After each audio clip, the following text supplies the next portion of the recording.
자, 시청자 여러분 안녕하십니까? 자, 오늘은 천지일보의 김비치나 부국장님을 모시고 같이 인터뷰를 진행해 보도록 하겠습니다. 안녕하십니까? 네, 안녕하십니까. 국장님, 간단한 소개 좀 부탁드리겠습니다. 네. 저는 천재일보의 편집국의 부국장을 맡고 있는 김비치나라고 합니다. 네. 제가 이게 항상 궁금하게 여기는 건데 어떤 계기로 기자가 되기로 하셨는지 궁금합니다. 저는 이제 사실 처음부터 기자를 생각했던 건 아니고요.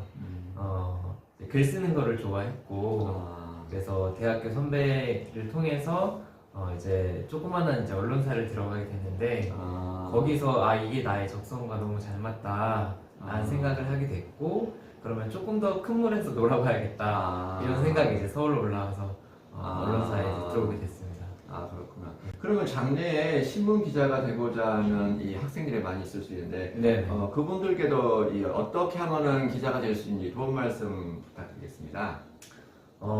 기자가 되고자 한다면 우선은 시사에 많이 관심을 가졌으면 좋겠고, 그리고 글 쓰는 것도 충분히 연습을 하면 좋겠습니다. 그래서 글을 쓸 때 가장 또 핵심이 되는 부분은 먼저 결론부터 짓고 글을 쓰는 걸 연습해보면 굉장히 도움이 될 것 같습니다. 네. 참 포인트가 되는 말씀이신 것 같습니다. 네, 그래서 보통 우리가 글을 쓸 때 뭐 학교에서 보면 주장하는 글쓰기 이런 거를 해서 맨 마지막에 결론, 나는 이러이러한 것들을 하길 원한다, 뭐 이런 식으로 결론을 내리는데 보통의 기사들이 전부 다 대부분이 다 결론부터 내리고 진행을 합니다. 그래서 오늘 이런 사건이 터졌습니다. 이 사건은 어디서 터졌습니다. 라는 식으로 먼저 결론을 짓고 그 다음에 세부적인 내용으로 진행하는 것이 이제 기사가 되기 때문에 그래서 그렇게 피라미드 순으로 글을 쓰는 걸 연습하면 좋을 것 같습니다. 네. 엄청 포인트가 되는 말씀이신 것 같습니다. 그러면 지금 부국장님께서 계시는 신문사가 천지일보시잖아요. 네, 맞습니다. 간단한 홍보 한 말씀도 좀 부탁드립니다. 천지일보는 전국 종합 일간지고요. 주 5회 발행을 해서 월요일부터 금요일까지 이렇게 발행되는 전국 종합 일간지입니다. 그래서 종합지다 보니까 정치는 물론이고 문화, 경제, 사회, 종교 다방면에 이렇게 섹션에 여러 분야의 글을 다루고 있습니다. 네. 그러면 신문사에는 어떤 국들이 있을까요? 국으로 따지면 일단 저희 신문을 제작하는 네. 편집국이 있고요. 네. 그리고 저희 천지일보를 구성하고 있는 여러 다른 이제 국들이 있습니다. 그래서 방송을 담당하는 미디어국도 있고요. 네. 그리고 잡지를 발행하는 글마루국도 있고요. 네. 국이 있고 저희 그 편집국 안에 여러 부서가 또 나눠져 있습니다. 그래서 아까 말씀드린 것처럼 종합지다 보니까 정치 섹션의 뉴스를 담당하는 정치부가 있고, 그리고 또 각 섹션별로 부서가 있거든요. 사회부, 문화부, 경제부, 네. 산업부 네. 이런 식으로 이제 다양한 부서들이 나눠져 있고, 그리고 그 부서들에서 작성하는 취재 기사들을 이제 신문에 지면에 이제 종이 신문에 지면에 제작하는 그 편집부가 있습니다. 네. 그래서 편집국이랑 편집부랑 좀 헷갈려 하시는 분들도 간혹 계신데요. 편집국은 전체 지면을 만드는 부서와 그리고 취재 부서와 다 아울러서 편집국이 되어지는 것이고요. 그리고 편집부는 이제 취재 기사를 지면화하는 그 작업을 하는 부서가 따로 있습니다. 거기가 이제 편집부고요. 그걸 아울러서 편집국이라고 합니다. 네. 규모가 크네요. 네, 그렇습니다. 기자로서 시작 전부터 지금까지 대략 이렇게 큰 줄기별로 해서 이렇게 이게 랜드마크가 될 만한 그런 일들이 좀 있으면은 알려주십시오. 네, 좀 가장 기억에 남는 거는 2016년도에 그 박근혜 전 대통령이 현직 대통령 시절에 이제 하야하라는 국민들의 시위가 굉장히 크게 일어났었거든요. 그때 겨울에. 그때 이제 광화문 광장에서 대략 한 10만 명 이상이 모였던 것 같아요. 그날이 이제 토요일이었는데요. 우리나라가 그 전까지 시위가 굉장히 폭력적이었고 그리고 막 경찰들도 물대포를 사용하고 네. 그것으로 인해서 인명 손실까지 발생하는 네. 그런 안타까운 일들이 많았었는데요. 그래서 그렇게 많은 인원이 모였고 심지어 그 시위의 대상이 대통령인 그런 상황에서 이게 심각한 일이 뭔가 벌어지지 않을까라는 그런 생각에 우려하는 그런 마음에 갔었는데요. 어떤 분들도 그 시위에 참여를 하셨냐면 아기를 데리고 유모차에 태워서 나오신 분도 계셨어요. 그리고 학생부터 노년이신 어르신에 이르기까지 굉장히 다양한 연령대의 분들이 참여를 하셨거든요. 네. 그러니까 모르겠어요. 그래서 그런지 모르겠지만 경찰들도 막 그렇게 강경하게 대응하지 못하는 그리고 어떤 시민들도 있냐면 뭐 시민들 중에는 되게 과격한 그런 시위를 하고자 하는 시민도 있을 수 있잖아요. 네. 그래서 실제로 막 물병도 경찰한테 던지고 이러는 일이 있었어요. 네. 근데 되게 신기했던 건 주변의 사람들이 네.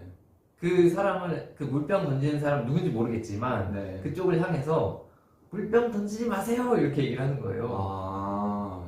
의식이 이제 선진화가 네네네. 되네요. 그러니까 우리는 평화적 시위를 하러 왔다 이거죠. 그러니까 경찰한테 물병 던지지 말라고 그렇게 얘기를 하고 그리고 경찰들이 거기 이제 동원되면서 수많은 경찰 버스도 엄청 많이 왔거든요. 네.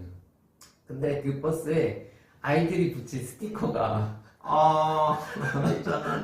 네. 아이들이 나와서 경찰차에 스티커를 이렇게 붙이는 나름대로 뭐 캐릭터 뭐 이런 것도 있잖아요. 네. 그런 것들을 붙여서 이게 시위의 현장인지 아니면 무슨 뭐 이렇게 행사장에 온 건지 네. 이제 착각할 정도로 그렇게 분위기가 굉장히 좀 평화적인 그런 분위기가 있었습니다. 근데 그럼에도 불구하고 저도 어쨌든 현장을 좀 취재를 하고 싶어서 이제 현장을 갔는데 앞에 상황이 되게 궁금한 거죠. 네. 그래서 앞으로 계속 이렇게 가다가 보니까 어느 순간 제가 경찰과 그 시민과 대치하고 있는 그 경계선에 딱 와 있는데 네. 제 바로 앞에 경찰 방패가 이렇게 딱 쳐지는 순간이 딱 온 거예요.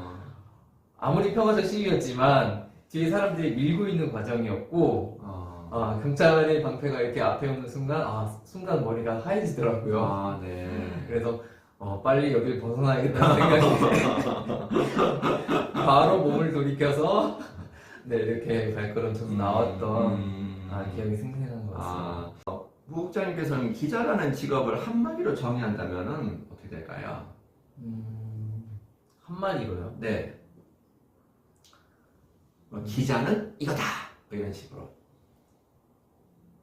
보고 본대로 쓰는 사람이다. 본대로 쓰는 사람이다. 어떤 중요성을 가질까요? 기자는 아무래도 일반 이제 많은 이제 국민과 시민들이 계신데 그 국민과 시민들의 눈이 되어줘서 그분들이 보고자 했지만 보지 못했던 것 또는 볼 수 있는데 놓쳤던 부분들을 기자가 대신 보고 그거를 이런 상황이 있었습니다. 네. 국민 여러분 이렇게 알려드리는 그런 역할이라고 생각을 합니다. 네. 그래서 그것이 잘못 전달이 되면 그걸 받으시는 분들이 오해하시는 그런 상황도 생길 수가 있겠죠. 그렇죠. 그래서 정확하게 본 것을 그대로 전달하는 것이 정말 중요하다라고 생각을 합니다. 네, 알겠습니다. 네네. 그러면 이제 기자로서 어떻게 일선에 있다 보면 힘든 순간도 있을 수 있잖아요. 혹시 네. 기억나시는 순간 있으신지요? 뭐 힘든 걸 얘기하면 뭐 수없이 그런 많은 그런 어려움들이 있는데요. 네. 사실 이제 기자를 하게 되면 뭐 육체적으로 많이 힘든 부분도 있습니다. 예를 들면 뭐 이제 어떤 뭐 검찰에서 뭔가를 이렇게 결정을 해서 아니면 뭐 법원에서 어떤 것들이 이제 판결이 나오게 되는 경우가 네. 밤늦은 시간대도 있을 때도 있거든요. 그렇구나. 그러면은 그때까지 이제 좀 기다려야 하는 그런 순간도 있습니다. 그래서 특히나 이제 정말 이제 좀 유명하신 분들이 또는 이제 고위직이신 분들이 어떤 법에 저촉된 행위를 해서 검찰에 이제 압수수색 영장을 받고 그리고 구속영장도 받고 법원에서 이제 구속 심사를 통해서 이 사람을 구속시킬 것이냐 아닐 것이냐라는 것들을 결정하는 그 순간이거든요. 네네네.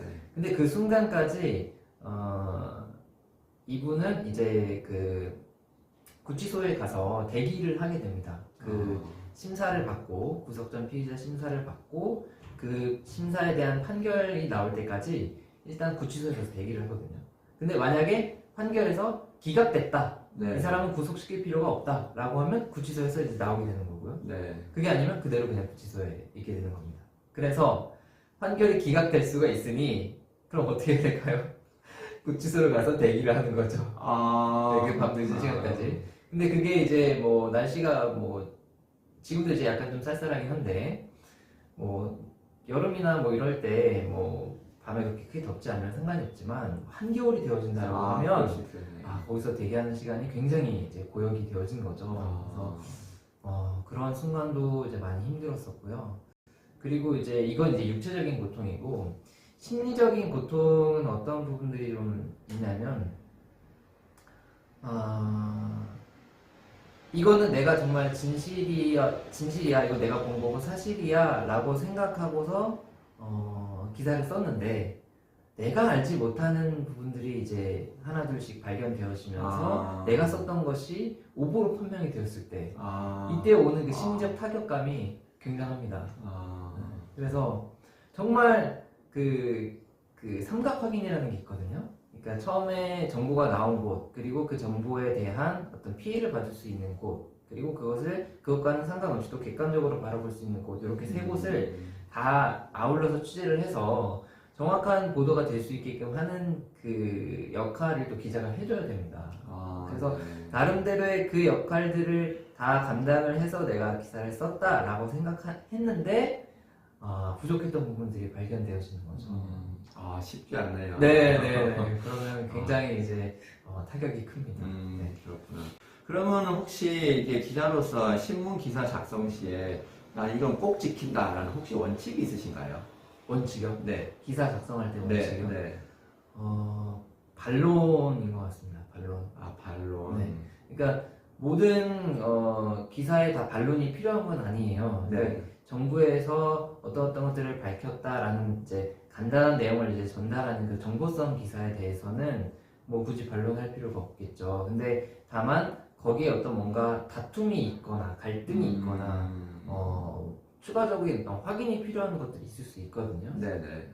예를 들면은 이제 노조에서 노동조합에서 기업에 대한 그러니까 본인 사측에 대한 기업에 대한 어떤 뭔가를 주장을 했을 때 그 주장이 사실인지 아닌지에 대한 확인이 꼭 사측에도 되어져야 되거든요. 그러니까 그분들의 주장이 물론 맞을 수도 있지만 아닐 수 있는 사람도 있잖아요. 그리고 설령 그게 맞다고 하더라도 거기에 대한 어떤 반론이 있을 수 있다는 거죠. 그러니까 그런 부분들을 꼭 반드시 아울러서 취재를 해서 그것을 봤을 때 판단은 독자가 또 하게 되어지잖아요. 근데 오해하게 해서 판단을 내리면 안 되기 때문에 그런 부분들을 명확하게 취재를 하는 것을 원칙으로 삼습니다. 결국엔 중립성이네요. 네, 맞습니다.